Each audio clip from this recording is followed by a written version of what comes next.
Nous méditons sur l'évangile de Jésus-Christ, c'est le Jean 13, 1 à 15.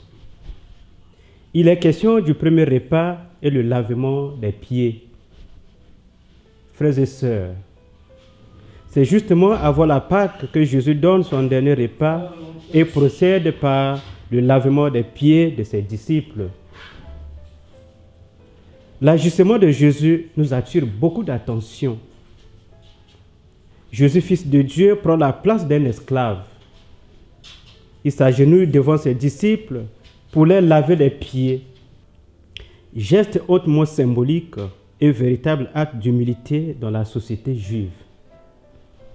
Pourtant, Jésus ne pose pas là un acte théâtral. C'est du débordement de son cœur qu'il fait cela. Il montre la route du don de soi au-delà des apparences. Aimer se servir, c'est se mettre à la disposition de l'autre.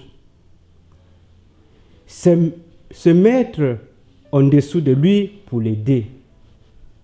C'est se mettre à la disposition totale des autres. Ce geste aussi est geste de purification avant le repas. Il est donc signe de pardon. Par ce geste, Jésus prépare les apôtres à un autre geste qu'ils ne vont pas encore comprendre pleinement. Le repas de Pâques en son corps et son sang. Jésus est déroutant pour les apôtres. Il n'est pas le Dieu d'un rite défini, immuable.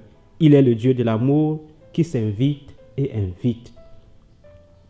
Nous pensons généralement que ce geste du Christ est un geste symbolique à renouveler techniquement le jeudi saint.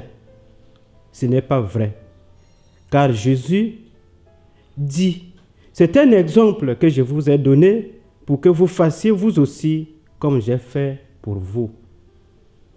Aujourd'hui, Jésus nous exige cette démarche d'humilité envers les autres. Que nous lavons les pieds les uns les autres en toute humilité, en toute vérité, c'est-à-dire nous mettre devant l'autre comme un simple serviteur pour l'aider, pour l'aimer, pour le servir, pour vivre le pardon. Que nous laissons aussi les autres nous bousculer dans nos petites habitudes de méchanceté, de colère, d'orgueil. Ce serait pour nous une manière de grandir dans la foi. Amour et humilité vont de pair. Grandir dans l'un, c'est grandir dans l'autre. Que Jésus nous aide à devenir modèle dans notre vie.